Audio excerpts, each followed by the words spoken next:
El extraño caso del Dr. Jekyll y el Sr. Hyde. Capítulo 2. En busca del Sr. Hyde. Esa tarde, el Sr. Utterson volvió a su casa de soltero muy consternado y se sentó a cenar casi sin ganas. Los domingos tenía la costumbre de sentarse en su escritorio junto al fuego al terminar la comida y leer un libro de árida teología hasta que el reloj de un campanario cercano daba las 12, momento en que, muy edificado y solemne, se iba a dormir. Esa noche, no obstante, en cuanto quitaron la mesa, cogió una vela y entró en su despacho. Allí abrió la caja fuerte, sacó del fondo un sobre donde se leía Testamento del Dr. Jekyll y se sentó con aire apesadumbrado a estudiar su contenido. El testamento era hológrafo, pues, aunque había aceptado encargarse de su custodia, el señor Utterson no había querido ayudar a redactarlo. En él se disponía no solo que, en caso de fallecimiento de Henry Jekyll, doctor en medicina, doctor en derecho, miembro de la sociedad real, etcétera, etcétera, todas sus posesiones fuesen a parar a manos de su amigo y benefactor Edward Hyde, sino que además, en caso de desaparición o ausencia inexplicada del Dr. Jekyll por un periodo igual o mayor a 3 meses, el citado Edward Hyde se hiciera sin más con todos los bienes del mencionado Henry Jekyll, libres de cargas y obligaciones, salvo el pago de alguna suma sin importancia a los sirvientes del médico. Hacía mucho tiempo que aquel documento llevaba al abogado por la calle de la amargura. Le irritaba como letrado y como persona amante de la sensatez y el sentido común, para quien cualquier cosa irregular pecaba de inmodestia. Si lo que había acrecentado hasta entonces su indignación había sido ignorar quién pudiera ser el señor Hyde, ahora, por un inesperado giro de los acontecimientos, lo que le irritaba era saberlo.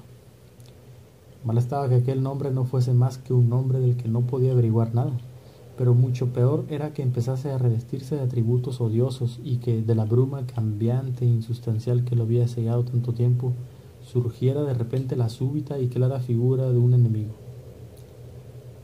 Pensaba que era una locura, dijo al volver a meter el execrable documento en la caja, y ahora empiezo a temer que sea una deshonra.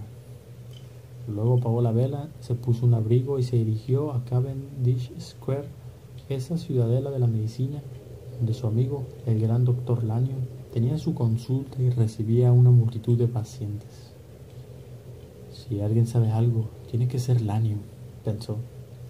El solemne mayordomo lo conocía y le recibió con suma amabilidad. En lugar de hacerle esperar, lo condujo directamente al comedor, donde encontró al doctor Lanyon solo y saboreando una copa de vino. Era un caballero rubicundo, cordial, de aspecto muy elegante y saludable, con un mechón de pelo prematuramente cano y ademanes ruidosos y decididos. Al ver al señor Utterson, saltó de la silla y le estrechó las 2 manos. Tanta cordialidad por su parte parecía un poco histriónica, pero en el fondo era sincera, porque ambos eran viejos amigos, antiguos compañeros del colegio y de la facultad, se respetaban mucho y, cosa que no siempre ocurre, disfrutaban mutuamente de su compañía. Después de charlar un rato, el abogado sacó a colación el asunto que tan desagradablemente le preocupaba. Creo, Lanyon, dijo, que tú y yo debemos ser los 2 amigos más antiguos de Henry Jekyll. Ojalá no lo fuésemos tanto, se rió el doctor Lanyon. Aunque supongo que lo somos. ¿Por qué lo dices? Últimamente lo veo muy poco. Ah, ¿sí? Respondió Utterson. Pensabas que teníais cosas en común. Y las teníamos, replicó él, pero hace más de 10 años que Henry Jekyll se volvió demasiado fantasioso para mi gusto. Empezó a torcerse, digamos, intelectualmente, y, aunque por supuesto seguí interesándome por él, en nombre de los viejos tiempos, como suele decirse, lo he visto y lo veo poquísimo. Semejante galimatías científico, añadió de pronto el médico tiñéndose de púrpura, habría bastado para distanciar a Damon y a Pythias. Aquel leve arrebato de cólera tranquilizó un poco al señor Utterson. Solo han discutido por alguna cuestión científica, pensó, y como no era hombre que se dejase arrastrar por la pasión científica, salvo lo relativo a los traspasos de propiedades, incluso se dijo, no ha sido por nada grave. Dejó pasar unos segundos para que su amigo recobrase la compostura y luego abordó la cuestión que había ido a tratar.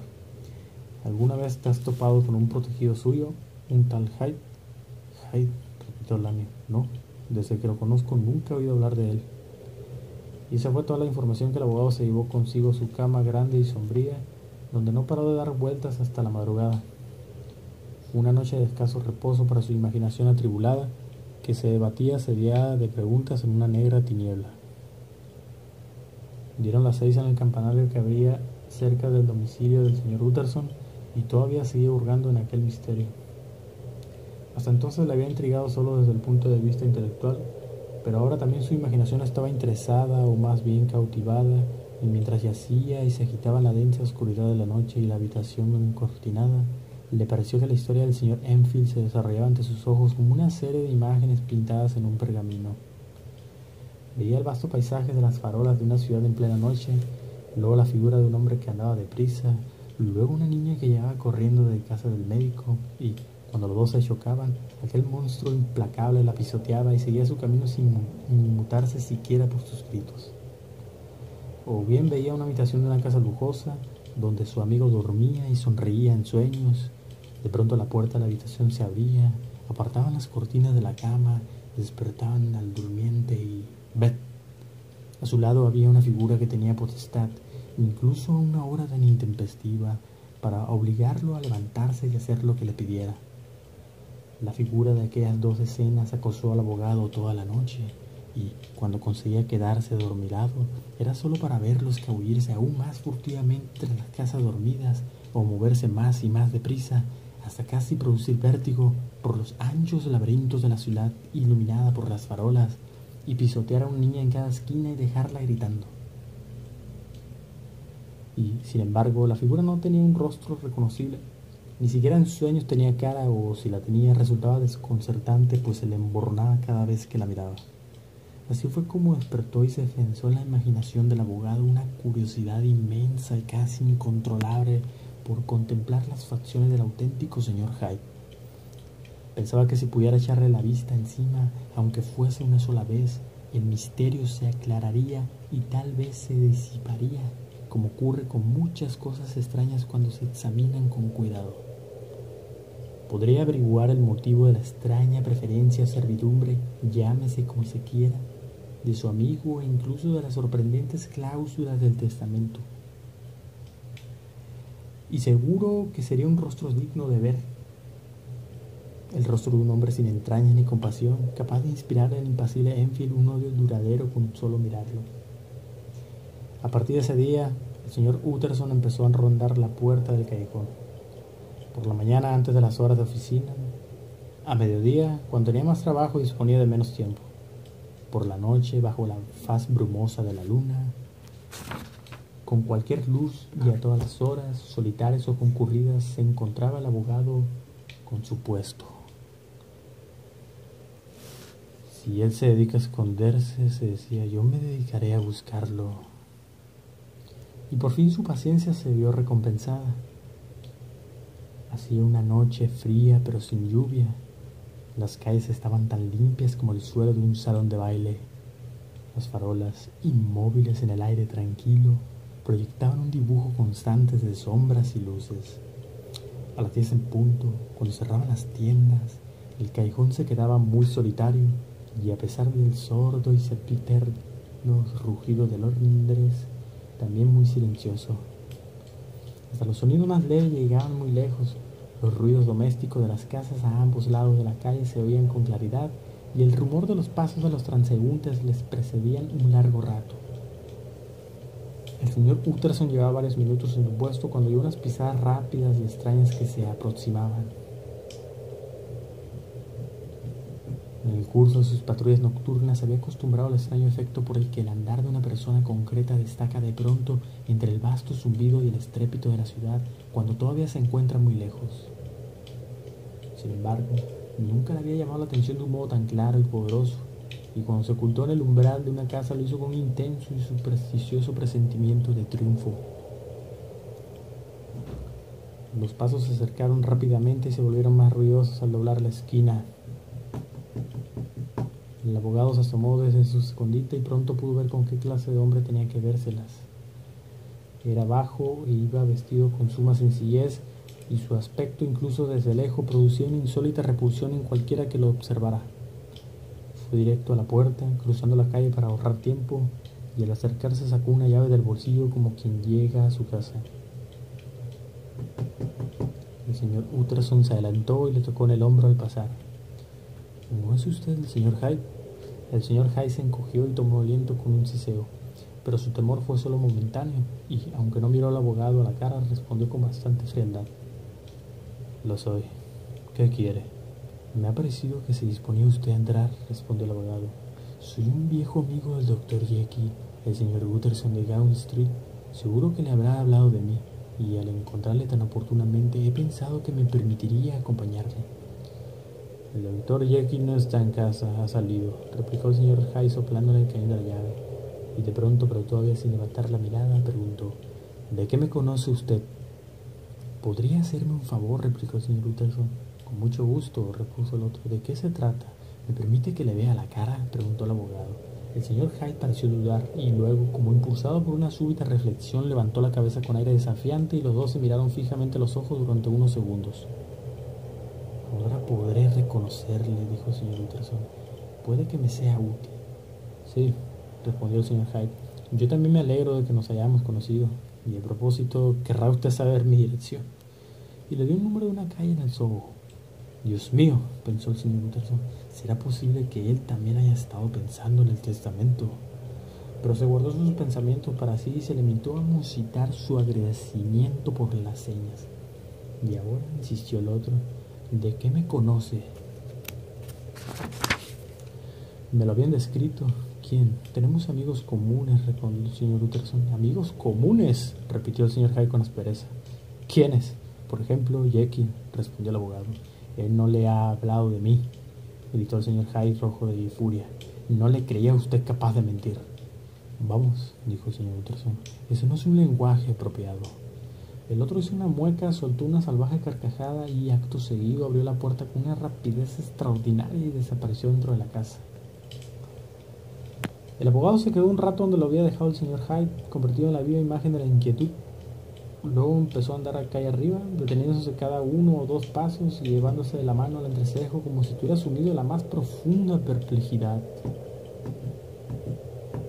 El problema que estaba considerando mientras andaba era de los que rara vez tienen solución. El señor Hyde era pálido y desproporcionado, daba impresión de deformidad sin tener ninguna malformación concreta. Tenía una sonrisa desagradable, había tratado al abogado con una siniestra mezcla de cobardía y audacia, y hablaba con voz áspera, susurrante y entrecortada. Todo eso iba en su contra, pero no bastaba para explicar el insólito asco, odio y temor que había inspirado en el señor Utterson. Tiene que haber algo más, se decía el perplejo caballero. Hay algo más que no acierto a describir. Dios mío, si apenas parece humano. ¿Acaso es una especie de troglodita? ¿Será la vieja historia del Dr. Fell? ¿O es solo la mera emanación de un alma inmunda que transpira a través del barro que la contiene y al hacerlo lo transfigura? Mucho me temo que se trate de esto último, pues si alguna vez he leído la firma de Satanás en una cara, ay, pobre Harry Jekyll, es en la de ese nuevo amigo tuyo. A la vuelta de la esquina del callejón había una plaza llena de hermosas casas antiguas que habían perdido en su mayoría su antigua grandeza y se alquilaban ahora por pisos y habitaciones a toda clase de personas: grabadores de mapas, arquitectos sórdidos, abogados y agentes de empresas no menos sórdidas. No obstante, una de ellas, la segunda desde la esquina, todavía seguía ocupada por entero, y el señor Utterson se detuvo y llamó a su puerta, que exhibía un aire de lujo y comodidades, aunque estaba sumida en la oscuridad, salvo por la luz que salía por el montante de la entrada. Un sirviente anciano y bien vestido salió a abrirle. ¿Está el doctor Jekyll en casa, Poole?, preguntó el abogado. Iré a comprobarlo, señor Utterson, respondió Poole, haciendo pasar al visitante un vestíbulo empavesado muy amplio y cómodo de techo bajo, calentado al modo de las casas de campo por una luminosa chimenea y amueblado con costosos vargueños de roble. ¿Quiere el señor esperar aquí junto al fuego o prefiere que le encienda la luz del comedor? Aquí está bien, gracias, dijo el abogado y se acercó a los altos morrillos que protegían la chimenea. Aquel vestíbulo era un capricho de su amigo el médico y Utterson los había descrito muchas veces como la habitación más agradable de Londres. Sin embargo, esa noche los escalofríos le helaban la sangre en las venas. No podía quitarse de la cabeza el rostro de Hyde. Sentía cosa rara en él, náusea y disgusto por la vida, y tenía el ánimo tan abatido que le pareció leer una amenaza en el cambiante resplandor de la lumbre, en el barniz de los vargueños y en las sombras inciertas que se proyectaban en el techo. El alivio que sintió cuando Poole volvió a comunicarle que el doctor Jekyll había salido hizo que se sintiera avergonzado. He visto al señor Hyde entrar por la puerta de la antigua sala de disección, Poole, dijo. ¿Está autorizado a hacerlo cuando el doctor Jekyll no está en casa? Sí, señor Utterson, replicó el sirviente. El señor Hyde tiene una llave. Su amo parece tener mucha confianza en ese joven, Poole, prosiguió el otro en tono pensativo. Sí, señor, mucha, respondió Poole. Todos tenemos órdenes de obedecerle. No creo haber coincidido nunca con el señor Hyde, ¿verdad? Oh, no, señor. Nunca come aquí, replicó el mayordomo. Lo cierto es que apenas lo vemos en esta parte de la casa. Casi siempre entra y sale por el laboratorio. Comprendo. Buenas noches, Poole. Buenas noches, señor Utterson. Y el abogado emprendió el camino a casa con el corazón acongojado. Mi pobre Harry Jekyll, pensó, algo me dice que estás en un aprieto. De joven eras muy alocado y, aunque de eso haga ya mucho tiempo, en la ley de Dios no hay un capítulo de prescripciones. Sí, eso debe de ser, el espectro de algún antiguo pecado, el cáncer de una deshonra oculta, el castigo que llega años después de que la memoria lo haya olvidado y el egoísmo lo haya perdonado. El abogado, asustado por aquellos pensamientos, meditó sobre su propio pasado, escudriñando en todos los rincones de su memoria, por medio a que alguna antigua iniquidad pudiera salir a la luz, igual que un muñeco de resorte. Su pasado estaba bastante limpio de culpa, pocos hombres podían repasar los pergaminos de sus vidas con menos aprehensión, y aún así se humilló hasta el polvo por las muchas maldades que había cometido. Y volvió a levantarse, contrito y agradecido por las muchas que había estado a punto de cometer, pero había evitado en el último momento. Y luego, al volverse a pensar en el asunto que antes le ocupara, le pareció vislumbrar un destello de esperanza. Ese tal Hyde, si se le investigara, pensó, debe de tener sus propios secretos, y a juzgar por su aspecto deben de ser muy negros, tanto que, comparados con ellos, los del pobre Jekyll serían como rayos de sol. Las cosas no pueden seguir así. Me da escalofríos pensar que ese tipo puede entrar tan furtivamente como un ladrón en el dormitorio de Harry. Pobre Harry, menudo despertar. Por no hablar del peligro, pues si Hyde sospecha la existencia del testamento, podría entrarle la impaciencia por heredar. Sí, tengo que arrimar el hombro. Si Jekyll me lo permite, añadió, ojalá lo haga. Pues una vez más vio en su imaginación transparentemente claras las insólitas cláusulas del testamento. Capítulo 3. El doctor Jekyll estaba tranquilo. 15 días después, por una afortunada coincidencia, el médico ofreció una de sus agradables cenas a 5 o 6 viejos amigos, todos ellos personas inteligentes, respetables y entendidos del vino, y el señor Utterson se las arregló para quedarse cuando se fueron los demás. Lo cual no tenía nada de inusitado y había ocurrido muchas veces antes. Utterson era una persona muy apreciada por quienes le conocían. A sus anfitriones les alegraba retener al seco jurista. Cuando los frívolos y los cotillas tenían ya el pie en el umbral, les gustaba pasar un rato en su discreta compañía, prepararse para la soledad y sosegar el espíritu con el elocuente silencio de aquel hombre tras el desgaste y el esfuerzo de tanta alegría. El doctor Jekyll no era ninguna excepción a esa regla, y cuando se sentó al otro lado del fuego, un hombre grande y bien proporcionado de unos 50 años, tal vez con cierta astucia en la expresión, pero de aspecto capaz y bondadoso, se notaba por su mirada que brillaba por el señor Utterson un afecto cálido y sincero. Llevo un tiempo queriendo hablar contigo, Jekyll, empezó este último. ¿Recuerdas lo de tu testamento? Un observador atento habría reparado en que el asunto le desagradaba, pero el médico lo soportó con buen humor. Mi buen Utterson, dijo, has tenido mala suerte de tenerme como cliente. Nunca he visto a nadie tan preocupado como lo estás tú por mi testamento, a no ser ese dogmático sectario del año respecto a lo que llamó mis herejías científicas. Oh, ya sé que es un buen tipo. No hace falta que frunzas el ceño.